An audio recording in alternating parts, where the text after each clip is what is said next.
The house on Breakwater Road had been built to face the Atlantic. Its cedar shingles were gray with salt and time, the porch railings rough where the wind had chewed them, the windows thick-paned and stubborn. From the back steps, when the tide was high, you could hear stones clacking under the waves like teeth. Emily Carter had learned, in 2 years of living there, that everything on the Maine coast creaked, sighed, and complained. Even when it was calm, there was always an old sound under the day, a reminder that nothing stayed still for long. Daniel was packing in the small hours, because that was how he preferred to leave, before the day woke up enough to stop him. He rolled socks with a focus that made his jaw tight, fit shirts into his duffel like he was playing a game against time, checked his phone and the itinerary and the email whose subject line read site coordination. He was going to Texas this time, an overpass outside Houston, 8 months at least, maybe more if the firm won the second phase. He had told her that at dinner 2 nights ago, and she had nodded at her plate and said that sounded like a good opportunity. They both knew how to be reasonable. "You okay?" he asked now, zipping the bag. "Yes," she said. Her palms were cold around the coffee mug. "Yeah, I'm fine." "You'll be with Dad," he said, as if this were both reassurance and absolution. "He knows this house better than anyone. If a storm knocks out the lines, he's got that old generator. And Glenn next door can plow if it dumps." She nodded. He offered her a smile, then softened. "I'll call. Once I get settled." "Okay." He hesitated, then stepped forward and put his arms around her. He smelled like laundry detergent and aftershave and the cold air that had come in when he opened the door. She pressed her cheek to his shoulder, the fabric rough under her skin. They stood like that for a moment, 2 people who had once promised to hold each other through anything, arms around a person they hadn't quite figured out how to need. Robert appeared in the kitchen doorway, a shape heavier than the light, gray sweater wrinkled, hair flattened from sleep. He had been a history teacher for 30 years, he still carried himself like he was about to take attendance. "You'll miss your flight if you don't get going," he said. Daniel let go of her. "Right." Emily stepped back, the mug suddenly too heavy. "I'll drive you," she said, because that was the script, but he shook his head. "It's fine. Glenn's up already," he offered. He hoisted the bag. To his father, "Try not to be too grumpy." Robert's mouth twitched in an almost smile. "Try not to break a bridge." Then Daniel was out on the porch, then the gravel, then the door of Glenn's truck thudding, then tail lights sliding away between dark hedges. Emily watched until she couldn't, until the mist swallowed everything beyond their yard. The silence that replaced engine noise seemed too large for the kitchen.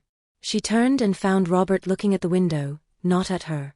"They're saying the nor'easter will clip us this afternoon," he said. "I'll check the fuel." "I'll make soup," she replied. It was something to do. If she kept her hands busy, sometimes her thoughts would shut up long enough to let a day pass. By mid-morning, the glass in the panes had begun to hum. The weather blew in raw and fast, rain at first and then sleet that needled sideways, turning the yard to a smear of white and wet. She hung towels by the back door and frowned at the draft she couldn't keep out. Robert had the basement door open, the smell of diesel drifting up as the generator coughed and then settled into a stubborn purr. She could hear him move through the rooms afterward, the way he did when a storm came, checking flashlights, setting a lighter by the lantern in the pantry, filling the bathtub in case the lines freeze, you never know. He wasn't a man of many words, but he knew what to do. It was the kind of competence that had seemed stern when she first married into this house and now felt like bone. She peeled carrots and potatoes at the counter, the radio low on the shelf playing someone in Portland talking about salt trucks. She thought of Daniel's seat belt clicking, his hand on a steering wheel under a different sky. She thought of the way he had pulled away in the kitchen. They had been married 4 years. Somewhere in there, the nights had stopped being the kind you remembered.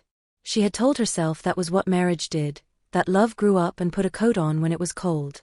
It wasn't a lie, exactly. But sometimes when she woke to the house groaning and the sea grinding and the police scanner Glenn liked to keep on next door, she felt like a person who had forgotten the sound of her own voice. The power went out in the late afternoon, as if a giant invisible hand had pinched the light back through the walls. The radio died mid-sentence, the refrigerator clicked into a silence Emily felt in her teeth. She stood for a second with the ladle in the air. Then she heard the generator in the basement try to kick, stutter, fail. Damn. Robert muttered somewhere near the stair. The house settled into the kind of dusk that wasn't a color so much as an idea.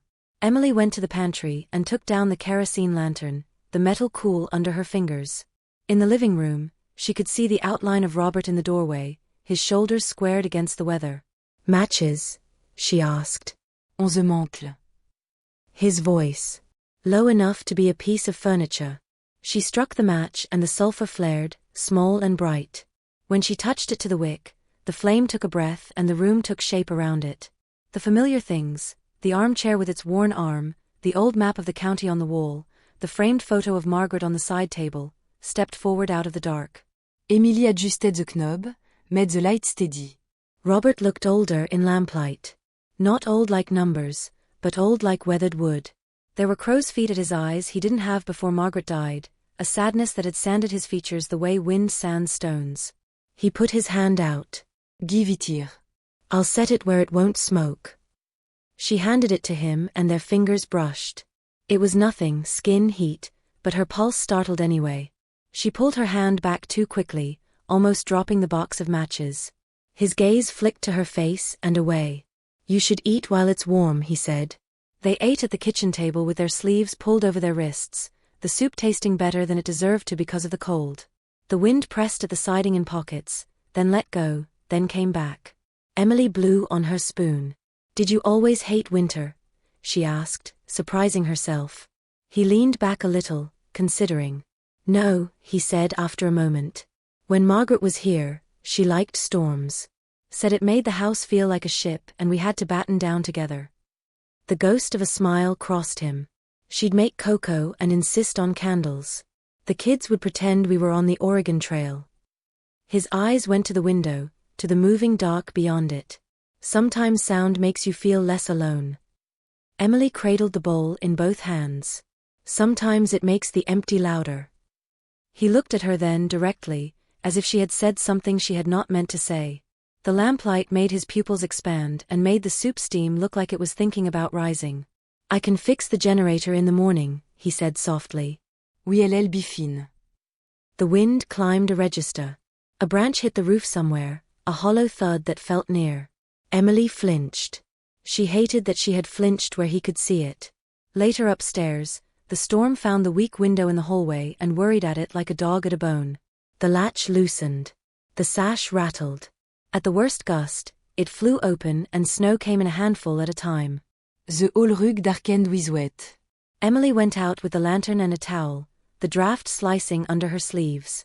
She was wrestling the window down when a fierce blast pushed it up again, slammed her back into the banister. Her elbow kissed the wood hard enough to spark. Then Robert was there, his palm flat to the frame beside hers, shoulder braced. For a second their arms were a crossed X, the lamplight caught between them. Together they shoved and the sash came down with a shudder, the locks biting. The cold air trapped in the hall made every breeze look like a secret you could see. You okay? He asked. Yeah. Her voice a little too high, her fingers throbbing where the wood had pinched them.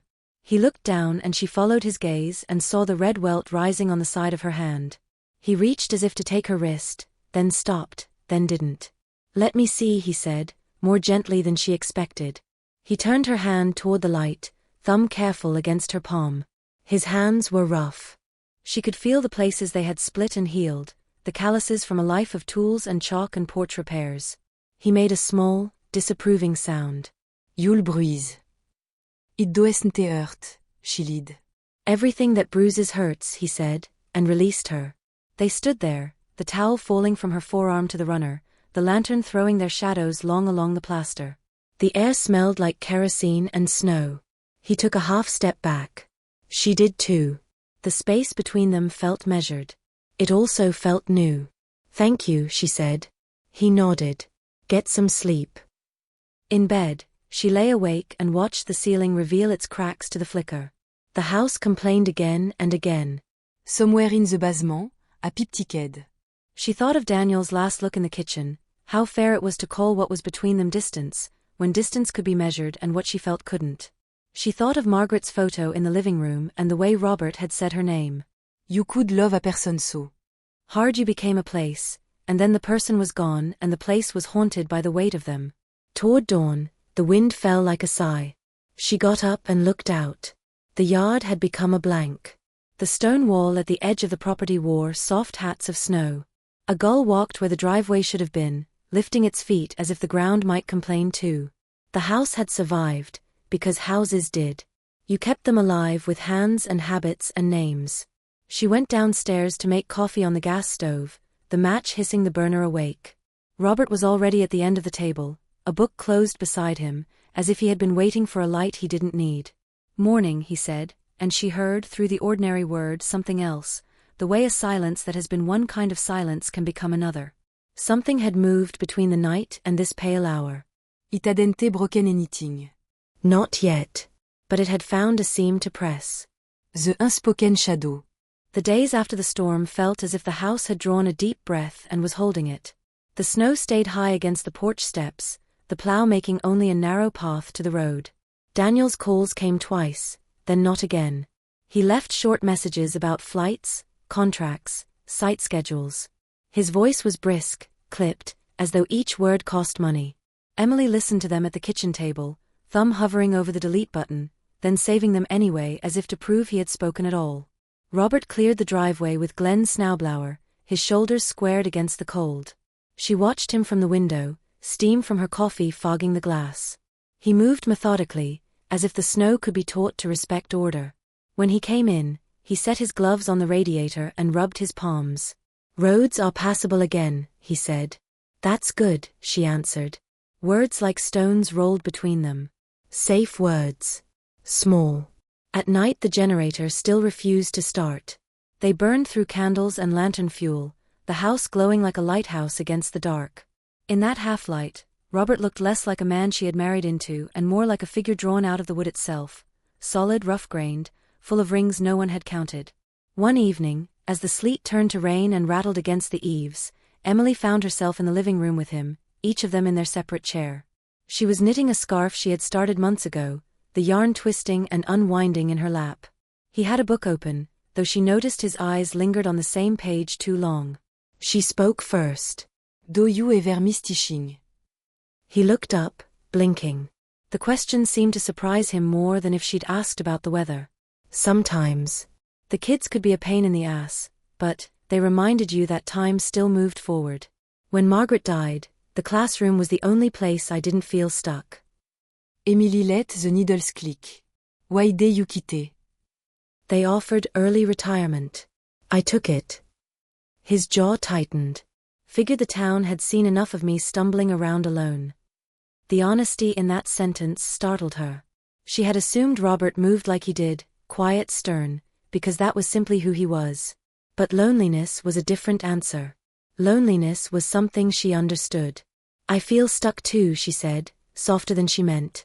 His eyes met hers for a beat too long before he looked down at the book again. Storms do that. Keep you inside your head. Neither spoke after that.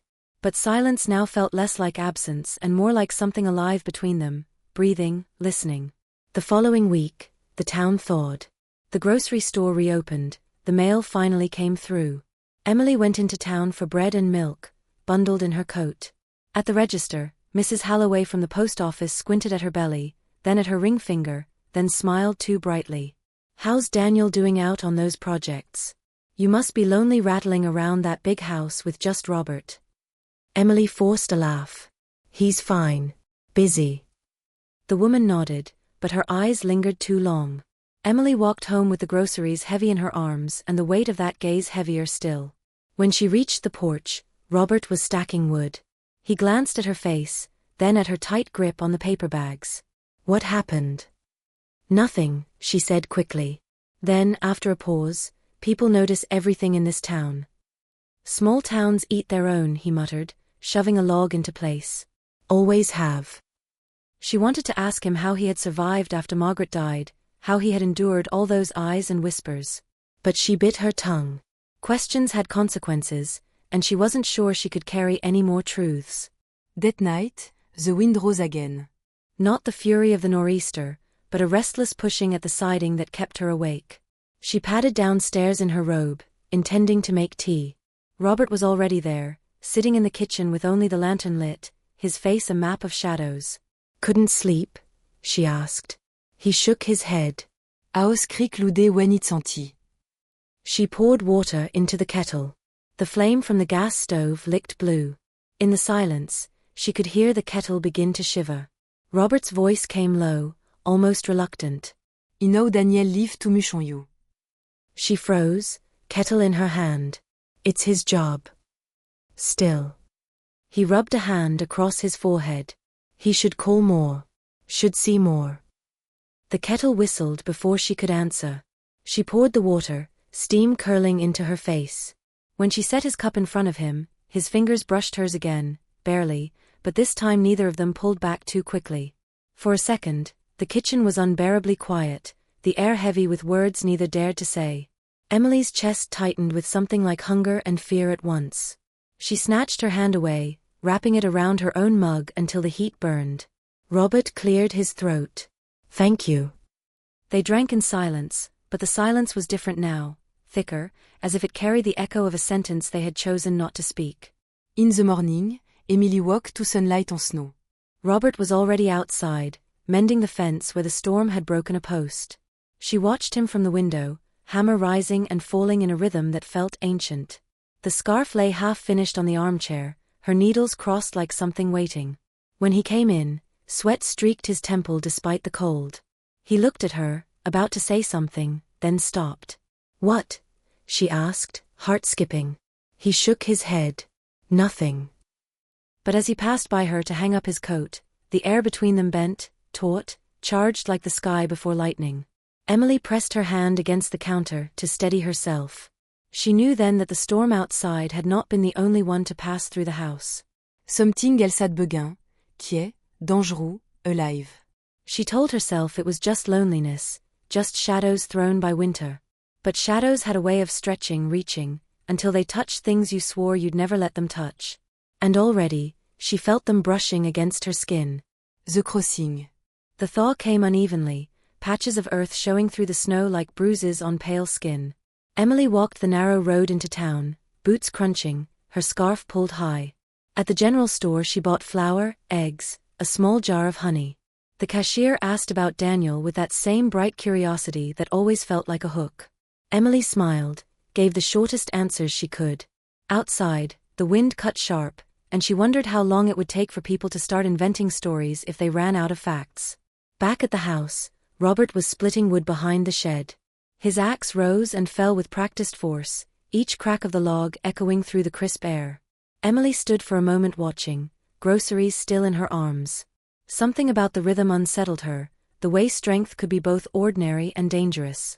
When he noticed her, he paused, leaning on the axe. Need a hand? He asked. She shook her head quickly. I'm fine. Her cheeks burned, though the cold should have hidden it. Inside, she unpacked the groceries, trying to ignore the way her pulse still skipped. She kneaded dough for bread, pressing her hands into it until her shoulders ached. The silence of the house pressed in around her. Upstairs, the hallway window rattled again, loose in its frame. She ignored it. Some things you learned not to fix, because fixing them meant facing more than wood and glass.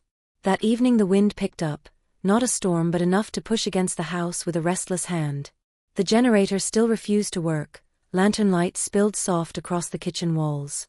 Emily pulled the bread from the oven, the crust cracked golden. Robert came in, washing his hands at the sink, his sleeves rolled to the elbow. Smells good, he said. Better eat it while it's warm, she replied. They sat across from each other at the table, steam rising between them. The bread was crisp at the edges, soft inside. Emily buttered a slice, her fingers trembling enough that she nearly tore it. Robert noticed, she knew he did, but he said nothing. They ate in silence, though not the comfortable kind. Every scrape of knife against plate sounded louder than it should have. Afterward, when she carried the dishes to the sink, he followed. I'll dry. She wanted to protest, but the words stuck. So they stood shoulder to shoulder at the sink, water hot against her hands, towel moving in his. Their movements brushed now and then, the edge of his arm against hers. Each time, she stiffened, then hated herself for noticing. When the last plate was stacked, she turned too quickly and bumped into him. For a breath they were too close, his hand steadying her elbow. Her heart lurched, not with fear but with recognition, something unspoken that had been building for weeks. Sorry, she whispered. He let go. You should rest. His voice was low, rougher than usual. She nodded, fled upstairs, and lay awake long after midnight, the memory of his touch burning through her. It was 2 nights later when the line finally snapped. The power was still out, the lantern nearly out of fuel. Emily had carried it into the living room, where the storm's moan seemed softer than in her bedroom. She curled under a blanket on the couch, book in her lap unread. The house creaked, the sea beyond it restless. She must have dozed because when she woke, the lantern flame had guttered low and Robert was there, placing another log on the fire. Didn't mean to wake you, he murmured. It's fine, she said, her voice thick with sleep. She pushed the blanket back and sat up. The firelight threw gold across his face, deepening the lines, softening the sternness. For once he did not look like a man carved from stone but like one still breathing, still breakable. He sat in the armchair opposite, but the room felt too small for the space between them. They sat in silence, the fire crackling, the storm outside quieter now. Emily's eyes drifted to his hands, broad and scarred, resting on his knees. She thought of the way those hands had held hers when the window slammed, the gentleness under the roughness. Her chest tightened. Robert cleared his throat. I shouldn't, he stopped, staring at the flames. She knew what he meant. The words hung there anyway, unsaid but undeniable. She should have stood, should have gone upstairs, should have reminded them both who they were. Instead she whispered, I know. His head lifted, eyes catching hers. The look was not one of command or even request, it was a question, raw and dangerous. She felt herself answer before she could stop. She crossed the room, sat on the edge of his chair. For a heartbeat neither moved. Then his hand rose, hesitated, touched her cheek. The world tilted. The fire popped. Somewhere outside, the sea dragged stones across itself. And then she leaned forward, and the space between them broke. Later upstairs, she lay staring at the ceiling beams. The house was quiet, except for the faint hiss of wind at the shutters. Robert was already asleep beside her, his breathing steady. Her skin still hummed with what they had done, but her chest ached with dread. She thought of Daniel, thousands of miles away, trusting her to wait in the house he had left behind. She thought of Margaret's photograph in the living room, eyes stern, lips pressed. She thought of herself, of who she had been when she married, of who she was now. Her hand drifted to her stomach. Nothing there yet, not that she could feel. But she knew already that something had shifted in her life beyond repair. Emily closed her eyes, but sleep did not come. Only the echo of Robert's voice, I shouldn't, and her own answer, the one that would not be undone. The morning after, they said little. Robert fixed the loose latch on the pantry door. Emily folded laundry with hands that shook. The silence was heavy but alive, filled with everything they had crossed into. When Daniel's voice came that afternoon, crackling from her phone with news of new blueprints and long hours, Emily pressed the device to her ear and tried to sound normal. Tried to sound like a woman whose world had not shifted under her feet. I miss you, Daniel said at the end, almost as an afterthought. I miss you too, she whispered. When the call ended, she stood in the kitchen, staring at nothing, and felt the weight of both truths pressing down, the vow she had made, and the one she had just broken. The house creaked again, as if reminding her that walls always remember. The burden. Winter loosened its grip slowly. The snow receded in ragged patches, the roads dark with meltwater, the air heavy with the scent of thaw. Emily carried the weight of the season inside her, a secret pressing against her ribs. At first, she told herself the fatigue was just the winter blues, the queasy mornings just nerves. But when the days stretched longer and her body still betrayed her, she could not deny it any longer. She bought the test in Portland, not in their own town.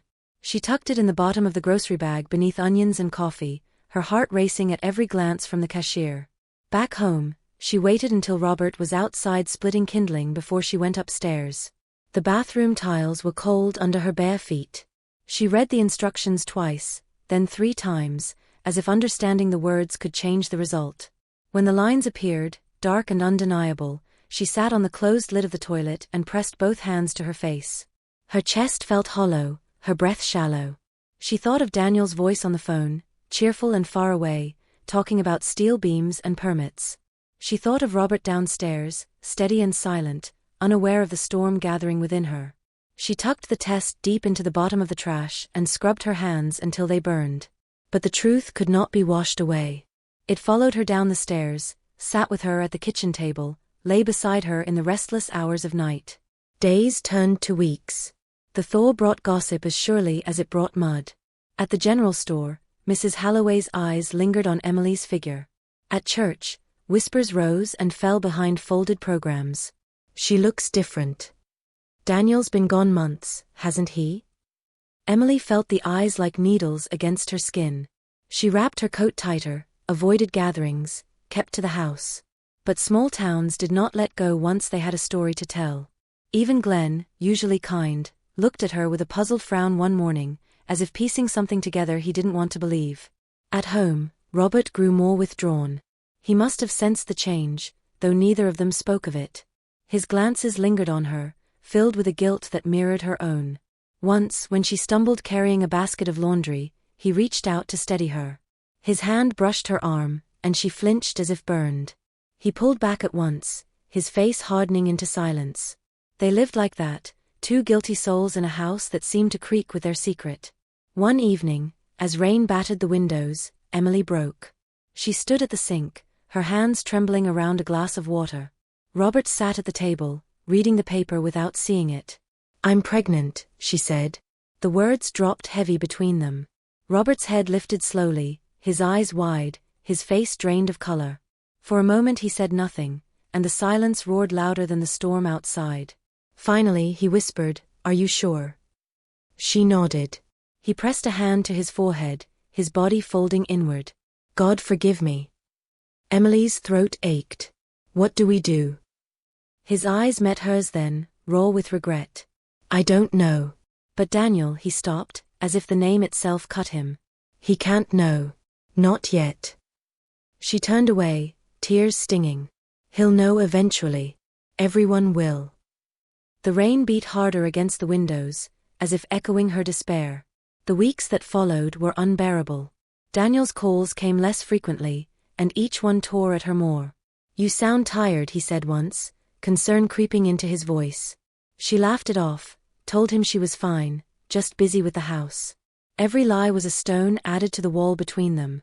Robert avoided her as much as possible, spending long hours outside, repairing fences that didn't need mending, repainting the shed. At night she heard him pacing in his room, floorboards groaning under his steps. Once she thought she heard him weeping, muffled through the walls, and the sound made her chest cave in. The town's whispers grew sharper. At the diner, two women fell silent when she walked in. One muttered as she passed, "Shame." Emily kept her head high, but her cheeks burned. She wanted to scream that they didn't know, that they couldn't possibly understand. But deep down, she feared they did. By early spring, her condition could no longer be hidden. Her clothes grew tighter, her body betraying her at every turn. She avoided mirrors, unable to face the reflection of her own choices. Daniel called one evening, his voice tired but affectionate. "I'll be back in a few weeks. I want to take you out when I get home." Just you and me, okay? Her heart twisted. She forced a smile he couldn't see. "That sounds wonderful." After the call ended, she pressed her hands to her belly, tears spilling. The child inside her shifted faintly, a reminder of the life that would change everything. Robert confronted her one night in the kitchen, his face shadowed in the lamplight. "Emily, we have to face this." Weekend qui pretending no singe sapning. Her voice broke. What do you want me to say? That I ruined my marriage? That I brought shame on this family? I know all of that already. He stepped closer, his expression torn between anger and sorrow. "It's not just you who carries the blame. I crossed that line too. I should have protected you, not," he broke off, his hands clenching. "I've destroyed everything." She stared at him, her tears hot. "We both did." For a moment, they stood in silence, two broken figures in the glow of the lantern. Then Robert turned away, his shoulders heavy. When Daniel comes back, the truth will come out. "And when it does," he shook his head, "I don't know what will happen to us." That night, Emily lay awake listening to the house shift and sigh. She thought of the future, of Daniel's return, of the whispers that would grow into shouts, of the child who would carry a truth too heavy for such small shoulders. Her hand rested on her belly, feeling the faintest flutter. It was not the child's fault. That thought anchored her even as guilt threatened to pull her under. The baby was innocent. Whatever the town said, whatever Daniel did, she could not let that be forgotten. But she also knew the burden would only grow heavier. And sooner or later, it would crush them all. The return. The first signs of spring came with a smell of salt carried farther inland, the gulls wheeling louder, the snowbanks shrinking to grey heaps. Emily marked the days with dread, each one closer to Daniel's promised return. She tried to busy herself, laundry, sweeping, even repainting the porch steps, but her body betrayed her more each week. The swell beneath her clothes grew impossible to hide. Robert avoided speaking of it, but his silence was a warning in itself. He came in late from chores, ate quickly, left early. Sometimes she caught him watching her when he thought she wasn't looking, his face carved with guilt. Once she found him in the shed, sitting on a stool with his head in his hands. She almost went to him but stopped, knowing comfort would only deepen the wound. Then one morning, a truck rolled up the gravel drive. The engine cut, the door slammed. Emily stood frozen at the sink, dishcloth limp in her hand. Daniel's voice carried through the screen door, familiar, warm, and terrifying. "Eh? You home?" Her heart lurched. She smoothed her shirt over her stomach, though it did nothing. "I'm here." He stepped inside, dropping his bag with a thud. He looked thinner, more sunburned, his smile tired but genuine. He crossed the kitchen and pulled her into his arms before she could think. "God, I missed you." Emily stiffened, then forced herself to relax.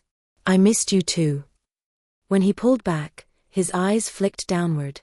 His smile faltered. "You've changed." She swallowed hard. "It's been a long winter." Before he could say more, Robert entered through the back door, boots muddy, shoulders stiff. Father and son exchanged a look, brief, guarded, full of things unspoken. "You're early," Robert said. "Work wrapped faster than expected," Daniel replied. He studied his father a beat longer than necessary. "I figured home was a better place to be."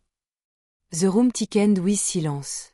Emily gripped the dishcloth tighter, praying the walls would swallow her whole. The days that followed were suffocating. Daniel unpacked his things, settled back into the rhythms of the house, but tension coiled in every corner. He asked questions in careful tones. How had she managed through the storms?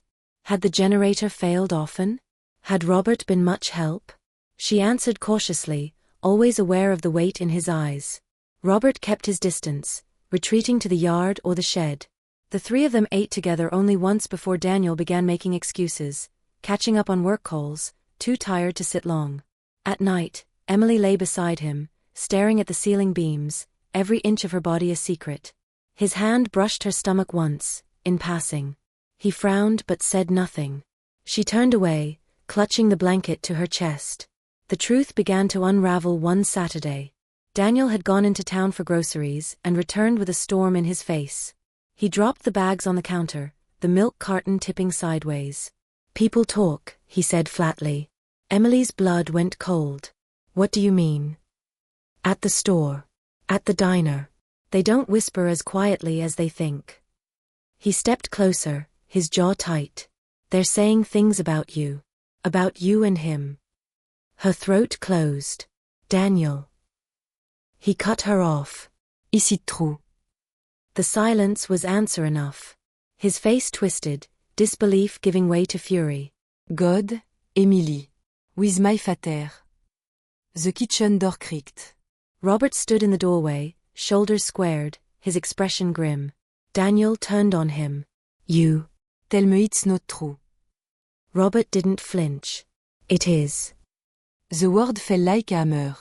Daniel staggered back, as if struck. "Eloquence, bitter and broken. He lived to build a life for us, and this is what he come back to." His eyes burned into Emily's. "And you, carrying his child?" Emily's tears came out, blinding. "I never meant." "You never meant?" His voice rose, sharp enough to cut. "What the hell does that even mean?" Robert stepped forward. "Daniel, enough." "Enough." Daniel's fists clenched. "You've ruined everything.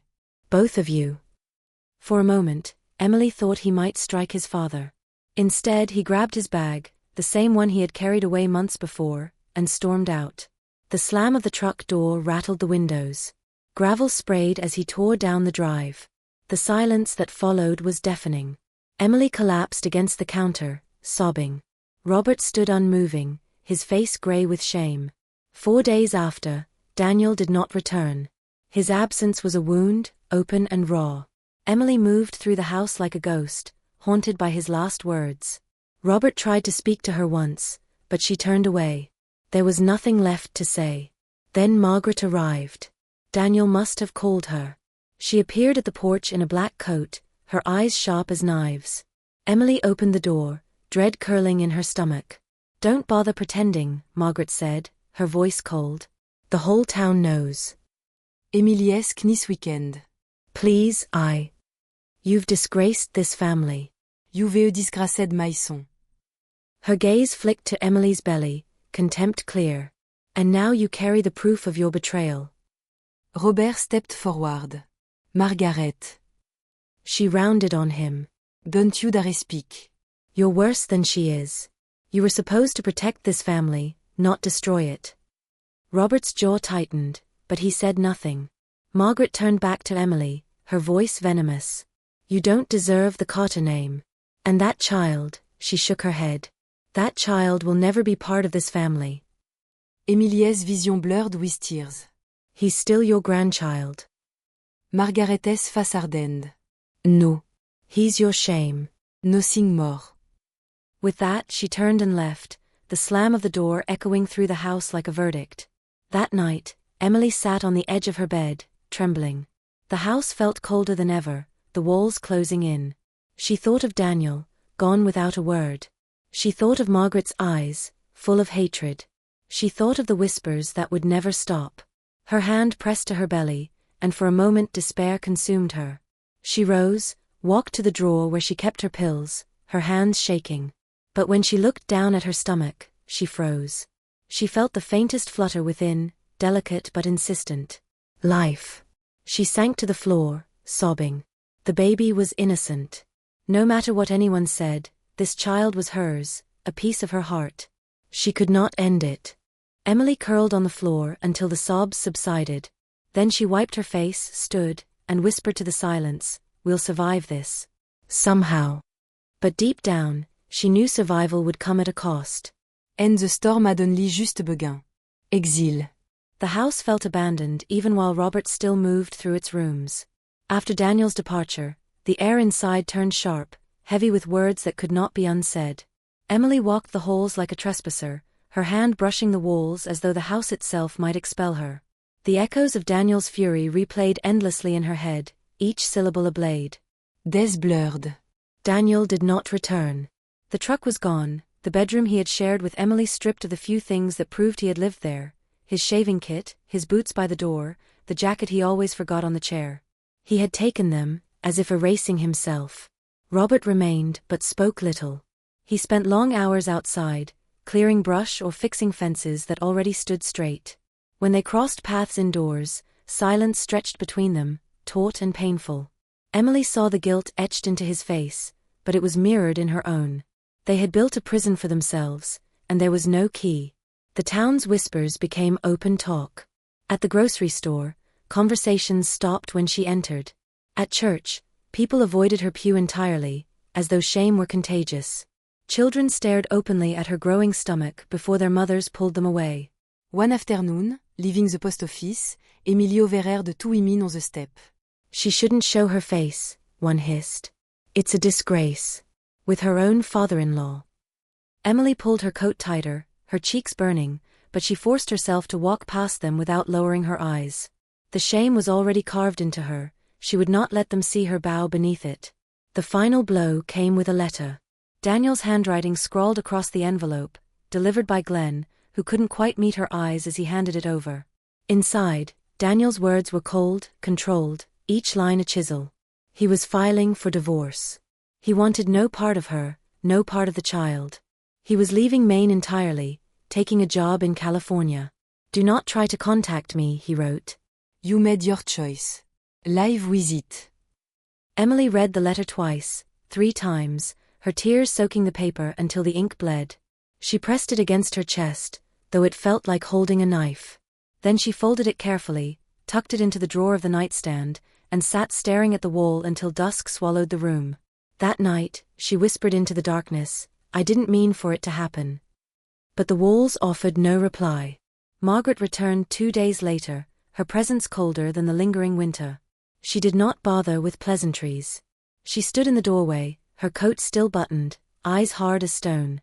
"I spoke to Daniel," she said. "He's done with you. And so am I." Emilie's voice trembled. "Please." Margaret. Don't use my name. The older woman's lips pressed into a thin line. You've ashamed my family beyond repair. You've ashamed this town. And that child, she spat the word as though it were poison. That child will never be welcome. Emilie's briscoqued. The baby is innocent.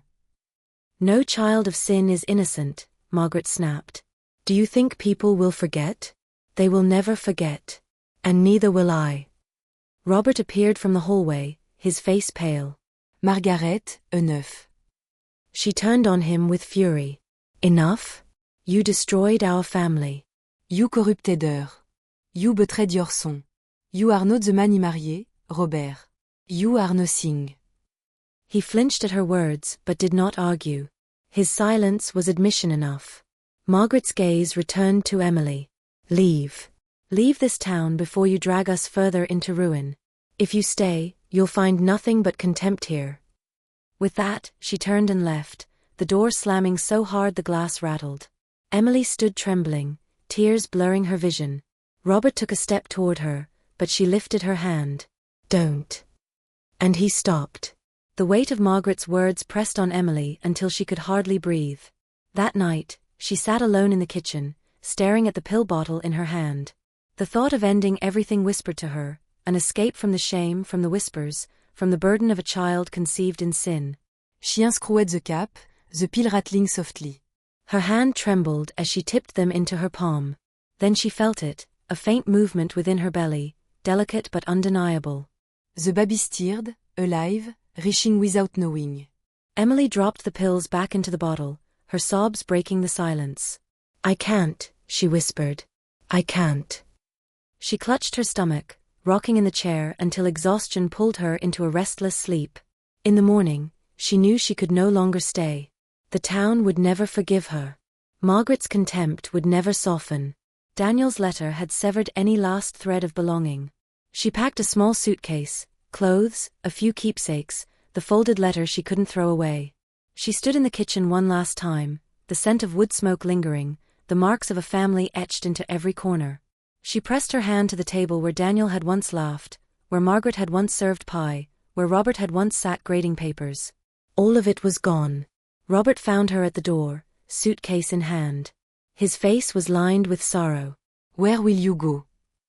I don't know, she admitted. Somewhere they don't know me. He hesitated, then said, Emily. I never wanted this for you. Her throat tightened. Neither did I. For a long moment, they looked at each other, all the words unsaid between them. Then she turned and stepped onto the porch, the wind cold against her face. Robert did not follow. Emily boarded a bus bound for Portland. The seats smelled of old fabric and gasoline. She pressed her forehead to the window and watched the town shrink behind her, the grocery store, the diner, the church spire stabbing at the gray sky.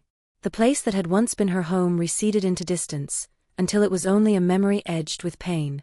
She touched her belly, whispering to the life inside, "It's just us now. Just us."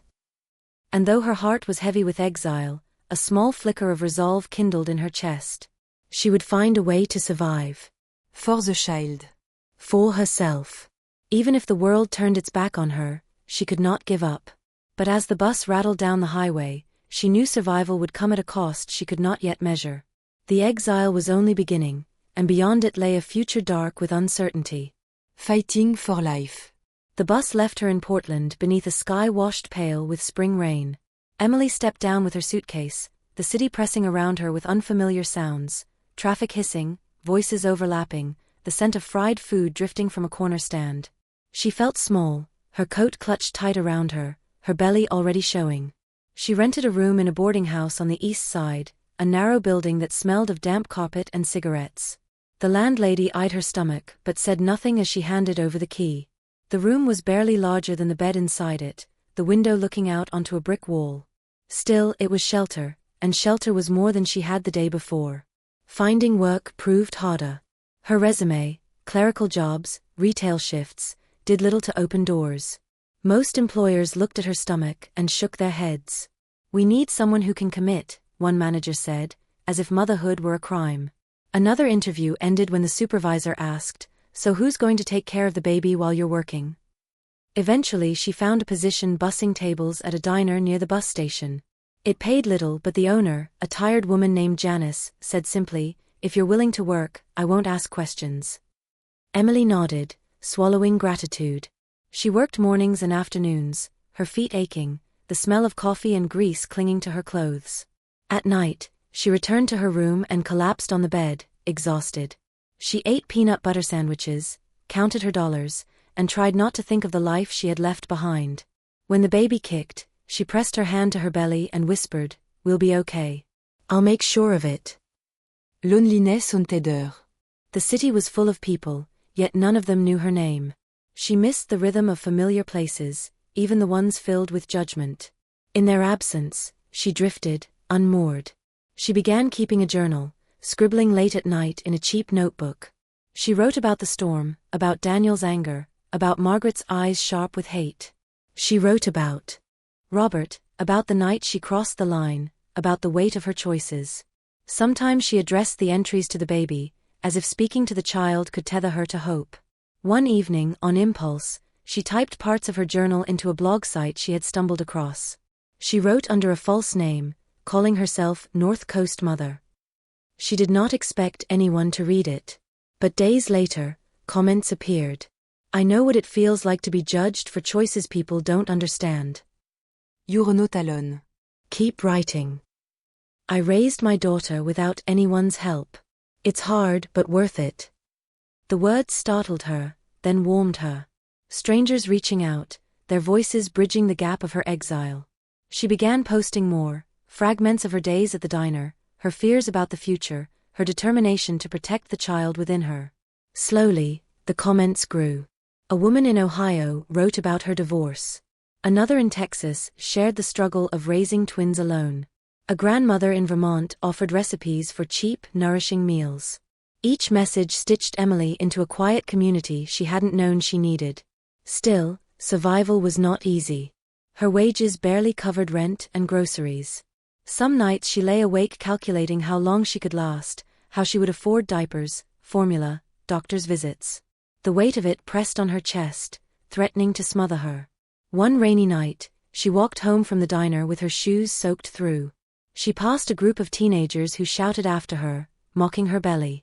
She kept her head down, but the shame cut deep. Back in her room, she curled on the bed and cried until her body shook. Then the baby kicked, insistent, and she forced herself upright. "I can't fall apart," she whispered. "Not now. Not with you depending on me." The next day, she asked Janice for extra shifts. Janice eyed her swollen ankles, then sighed. "Fine. "But promise me you'll sit down when you need to." Emily nodded gratefully, though she knew rest was a luxury she could not afford. The blog became her refuge. One night she wrote, "The world thinks I am nothing but a mistake. But when I feel this child move, I know I am more. We are more." Shame can't be the end of our story. The post spread farther than any before. Dozens of comments arrived, people thanking her for her honesty, sharing their own stories of exile and survival. Some called her brave. She didn't feel brave, only desperate, but she let their words carry her when her own strength faltered.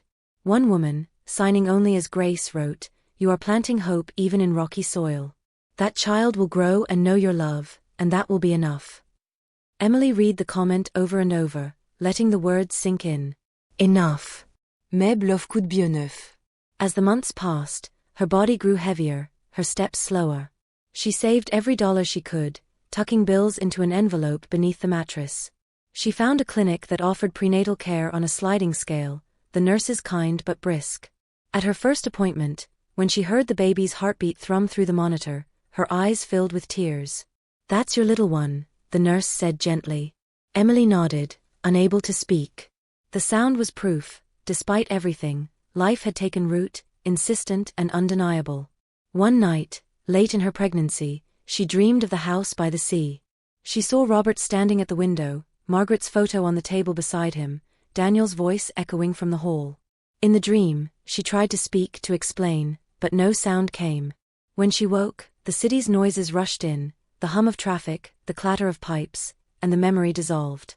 She turned on the lamp and reached for her notebook. She wrote, "I don't know if I can ever go back. But maybe I don't need to. Maybe home is not a place but the choice to keep going."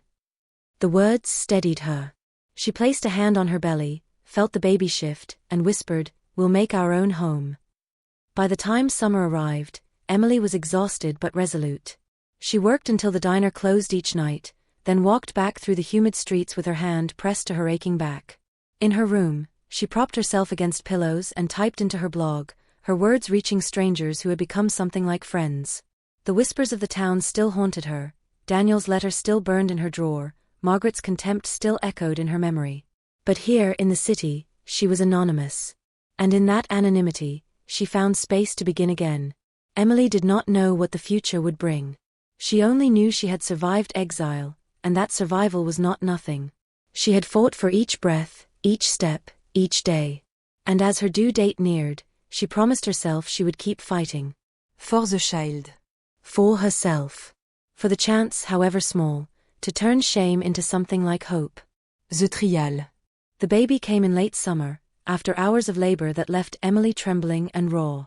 When the nurse placed the child on her chest, she wept without shame. The infant's cry was thin but insistent, a demand to live, and Emily whispered, "You're mine. You're safe." She named him Jacob, after her grandfather, a name with weight and steadiness. The first weeks were a blur of sleepless nights, diapers, and whispered lullabies in the dim light of her room. She balanced motherhood with shifts at the diner, carrying Jacob in a sling during breaks, rocking him in the corner while Janice poured coffee for customers. It was hard, harder than anything she had imagined, but each smile, each tiny fist grasping her finger, anchored her to life. Her blog grew too. She wrote about the exhaustion, the small triumphs, the fear of failure. Messages of encouragement poured in. Strangers called her brave, called Jacob a blessing. For the first time in months, she felt she belonged somewhere, even if it was only in words shared through screens. Then, one autumn morning, a knock came at her door. When she opened it, Daniel stood there. His hair was shorter, his face sharper, his eyes burning with something between anger and determination. Behind him, a man in a gray suit adjusted his briefcase. "Emily," Daniel said, his voice clipped. "I want to see my son." Her heart lurched. "Daniel." The lawyer stepped forward.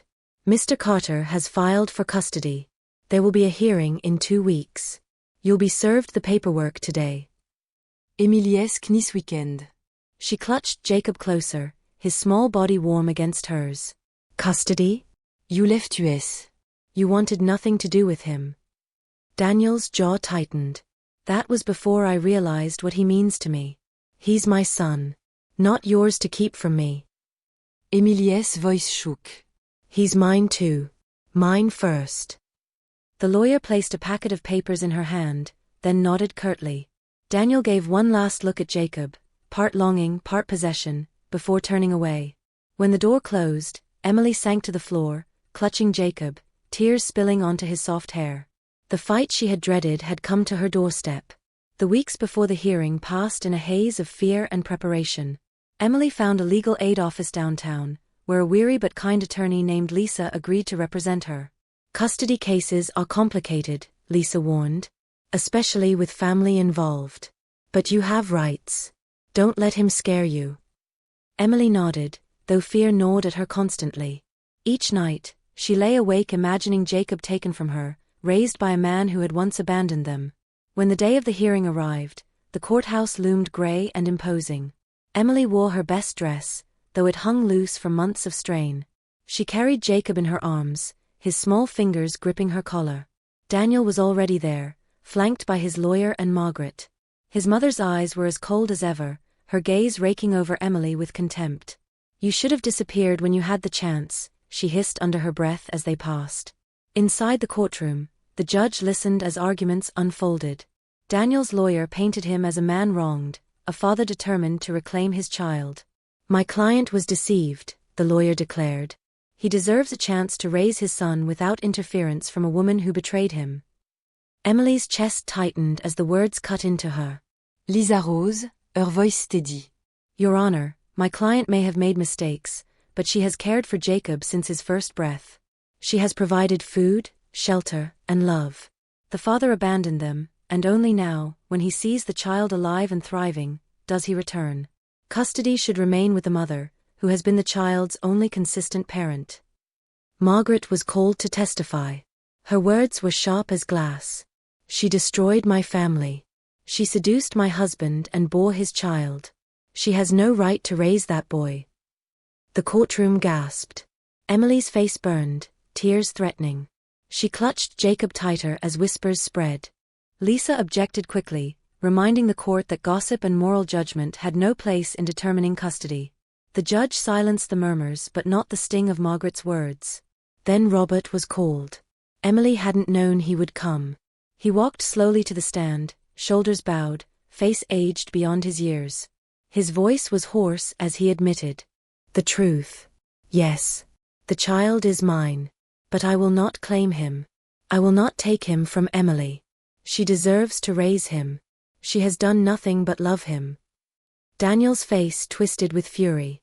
"You ruined everything, and now you pretend to be noble?" Robert's eyes glistened. "I ruined myself, Daniel. Don't punish her for my sins." The room fell silent. Even the judge seemed shaken by the rawness of his confession. The trial stretched on for hours. Witnesses spoke, papers were filed, arguments repeated. Emily sat clutching Jacob, every nerve on fire. Finally, the judge spoke. His voice was firm, measured. "This case is difficult, clouded by betrayal and pain. But custody is not about punishing parents. It is about the best interest of the child. Jacob has known only his mother's care. To uproot him now would cause harm. Therefore, primary custody will remain with Emily Carter. Mr. Daniel Carter may petition for visitation under supervised conditions if he wishes." Emily gasped, relief flooding her. She pressed her lips to Jacob's head, tears falling freely. Daniel slammed his fist against the table, his lawyer whispering urgently in his ear. Margaret's face twisted in rage, her hands clenching into fists. Robert sat motionless, eyes closed, as though the verdict had drained the last of his strength. The gavel struck. The case was closed. Outside the courthouse, Daniel stormed past without a word. Margaret followed, her heels sharp against the steps. Only Robert lingered. He approached Emily slowly, his eyes tired but gentle. "You fought well," he said. She swallowed hard. "I didn't do it for me. I did it for Jacob." He nodded, his gaze falling to the baby. For a moment, something like pride softened his face. "He's lucky to have you." Emily's throat tightened. "But he'll grow up knowing the truth one day. That his life began with scandal." Robert's voice was quiet. "Or he'll grow up knowing his mother fought for him, even when the world turned against her. That can be his story too." For the first time in months, Emily allowed herself to believe it might be true. She shifted Jacob in her arms, the child yawning against her shoulder. The fight was not over. Life rarely granted peace so easily, but she had survived this trial. And in surviving, she had proven something to herself. She was stronger than the shame, stronger than the whispers, stronger than the past that clung to her. As she stepped into the light outside the courthouse, Emily whispered to her son, "We'll keep going. Together." And for the first time in a long time, the words felt real. Redemption. The weeks after the trial were quieter, but not peaceful. Emily returned to her small room with Jacob, grateful that the court had let her keep him, yet aware of the storm that still circled her life. Daniel had disappeared again, leaving only bitterness behind. Margaret's venom lingered in the whispers of the town, though she no longer came near Emily. And Robert, his confession in court weighed on him like an anchor. He visited once, unannounced. Emily was rocking Jacob to sleep when she heard the knock. Her heart stuttered, unsure whether to open the door, but she did. Robert stood there in a worn jacket, his face pale, eyes ringed with sleeplessness.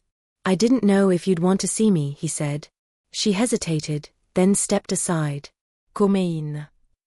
He looked around the cramped room, the peeling wallpaper, the bed pressed against the wall, the crib Janice had given her secondhand. His gaze settled on Jacob, asleep in her arms. Something in his expression softened, then broke. "I wanted to tell you," his voice faltered. "I'm sorry doesn't cover it. Nothing could. I destroyed Daniel. I destroyed you. And now this boy carries the weight of my failure." Emily shook her head fiercely. "Jacob is not your failure. He's my son. He's my hope. You don't get to define him by your guilt." Robert's shoulders sagged. "Still, I can't leave things as they are. I need to make it right." She frowned. "How?" He didn't answer. Instead, he reached into his jacket and placed an envelope on the table. "Life insurance. Savings. Everything I have. It should go to him. To you." Emily's chest tightened. Robert, no. He held up a hand. "Don't argue. I can't give him a name without shame, but I can give him a future. At least that." Before she could stop him, he turned toward the door. "Take care of him. Take care of yourself." And then he was gone. 2 weeks later, news spread. Robert Carter had been found near the cliffs of the old family property, his truck parked at the edge, his body claimed by the sea. The sheriff called it suicide. Some whispered it was cowardice. Others said it was penance. When Emily read the article in the paper, her knees buckled. She sat on the floor clutching Jacob, numb. She thought of his weary eyes, the way his hand had lingered on the baby, the envelope now tucked away in her drawer. She wept, not only for him, but for all of them. For Daniel, broken by betrayal. For Margaret, hardened by bitterness. For herself, exiled by choices she could not undo. And for Robert, who had sought redemption in the only way he believed possible. At the funeral, she stood at the back with Jacob in her arms. Margaret's glare found her instantly, but Emily did not flinch. Robert deserved more than shame. When the minister spoke of his years as a teacher, of the lives he had touched, she let herself remember the man who had once been steady, who had once known how to guide others. After the service, Margaret approached, her lips pressed thin. "You shouldn't have come." Emily met her gaze. He was Jacob's grandfather, whether you accept it or not. Margaret's eyes flashed with fury, then softened with something like grief before hardening again. She turned without a word, leaving Emily alone among the headstones. That night, Emily returned to her blog. She typed with trembling fingers, the words pouring out. "He's gone. He thought death could pay for life, but I don't know if that's true. What I do know is this: shame cannot be the only legacy we leave for our children. My son deserves better. He deserves love, not whispers. He deserves hope, not the weight of our sins." The post spread farther than any she had written. Dozens, then hundreds of responses came, people sharing their own stories of guilt, of loss, of choosing to fight for their children despite the past. Some told her she had given them courage. Others thanked her for putting into words what they had always carried silently. Emily read each message by the glow of the lamp while Jacob slept beside her. For the first time since exile, she felt she was not alone. Life remained hard, but she carried it differently. She worked long hours at the diner, Jacob cared for by a kind neighbor in the boarding house. She stretched every dollar, used the money Robert had left only when absolutely necessary. Each night, she wrote, and each morning, she woke with renewed determination. One afternoon, Janice slid a newspaper across the diner counter. "That you?" she asked, tapping an article. Emily's breath caught. The headline read, "Single Mother's Blog Inspires Thousands." A journalist had found her site, writing about the community she had built, the resilience in her words. They had printed a quote, "Shame is not the end of our story." Her cheeks burned, but Janice smiled. "You should be proud. People need to hear voices like yours." Emily nodded slowly, a strange warmth filling her chest. For so long, she had been the object of whispers, of judgment. But now, her words had become something else, something that gave others strength. One evening, As the sun set in streaks of gold across the city, Emily sat with Jacob on her lap, his small fingers tangled in her hair. She thought of Robert, of his last words, of the sea that had claimed him. She thought of Daniel, vanished into the distance, and Margaret, hardened by her own wounds. And she thought of herself, still standing, still fighting. She whispered to Jacob, "You will not be defined by where you came from. You will be defined by where you go." The baby cooed softly, his eyes wide and trusting. In that moment, Emily understood redemption was not only for Robert. It was for her too. Not the kind bought by death, but the kind built by living, by refusing to surrender, by carving hope out of despair, by choosing again and again to love. Whispers of tomorrow. Autumn arrived again, cool winds brushing through the city, leaves gathering in bright heaps along the sidewalks. Emily carried Jacob, now nearly a year old, to the park near the diner. He clutched at the air, giggling at the swirl of leaves, his laughter small but fierce against the vastness of the world. Emily sat on a bench, watching him, her heart heavy and light all at once.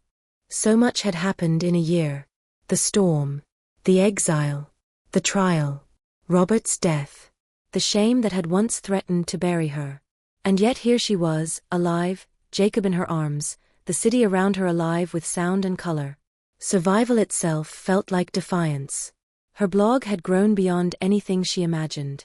Strangers wrote daily, letters of gratitude, stories of their own broken families, words of encouragement. A publisher had even reached out, asking if she might consider turning her posts into a book. Emily didn't know if she was ready, but the idea lingered like a possibility she never would have dreamed of back in the small coastal town. Janice had given her more hours at the diner, and she had moved into a slightly larger apartment with a window that looked out over the river. It was still modest, still creaked at night, but it was hers. Jacob had a crib now, painted white, with a quilt one of her blog readers mailed after reading her story. Each gift, each message, each hand extended across distance reminded Emily that exile did not mean erasure. She had found a new kind of family. Sometimes, though, memories returned like shadows. On quiet nights, she thought of Daniel. Where was he now? Did he regret leaving, or had he sealed the door on that part of his life? She thought of Margaret too, her face carved with fury, and wondered if grief had softened her bitterness or hardened it further. Most often, she thought of Robert. His confession in court. His weary eyes in her room. The envelope he left behind. His choice to end everything by the sea. She carried both his failure and his gift, the reminder that mistakes could destroy, but love, however flawed, could also build. She didn't forgive him easily, but she chose not to let his ending dictate hers. One afternoon, while clearing tables at the diner, Emily overheard two customers reading the newspaper. "Did you see this? That blog mother again. She's speaking at a conference downtown." Emily froze, rag in hand. She hadn't yet decided whether to accept the invitation. The idea of standing before strangers, of sharing her story aloud, terrified her. But as she wiped the table, Jacob's small face flashed in her mind. What would he learn if she stayed silent? That evening, she wrote back to the organizers, "Yes, I'll come." The day of the conference, she wore a simple dress and carried Jacob on her hip as she entered the hall. The crowd buzzed, voices filling the air. When her name was called, she stepped to the podium, her hands trembling. She looked out at the rows of faces, people waiting to hear her. For a moment, panic surged. Then she looked down at Jacob, who gurgled and reached for the microphone. The audience laughed softly. Emily smiled, steadied herself, and began. "I thought shame was the end of my story," she said. "I thought mistakes defined me forever. But then this child came into my life. And I realized I had a choice, to let shame bury us, or to fight for something better." She spoke of exile, of the whispers in the town, of nights when she nearly gave up. She spoke of strangers online who became a lifeline, of the strength she found in community. She spoke of Robert's confession, Daniel's anger, Margaret's rejection. She did not soften the truth, but she let it unfold with honesty, raw and unvarnished. And she ended with this: "We are more than the worst things we've done. We are more than the names others call us. We are more than shame. We are the choices we make tomorrow, and the hope we carry forward. My son is proof of that hope." The room fell silent, then erupted in applause. Emily stood blinking back tears. Jacob clapping along without knowing why. Later, walking home along the river, Emily thought of the path that had led her here. It was not redemption in the way she once imagined, not a return to the past, not forgiveness from those who had cast her out. It was something different. A beginning born out of endings. She whispered to Jacob, "The world may not forget. But you'll know the truth, that we kept going, no matter what." He babbled in reply, his voice bright against the evening air. That night, she opened her blog and typed, "Tomorrow is always waiting. It whispers to us even in the darkest nights, promising that our story is not finished. I don't know what lies ahead for Jacob or for me, but I know this, we are walking forward. And forward is enough." She hit publish and sat back, the glow of the screen reflecting in her eyes. Outside, the city pulsed with life, cars rushing, lights flickering, the river carrying everything toward the unseen horizon. For the first time in a long time, Emily let herself imagine a future not as punishment, but as possibility. She had been a wife, a daughter-in-law, a sinner in the eyes of her town. Now she was a mother, a writer, a woman who had clawed her way through storms. The whispers of shame would never vanish entirely.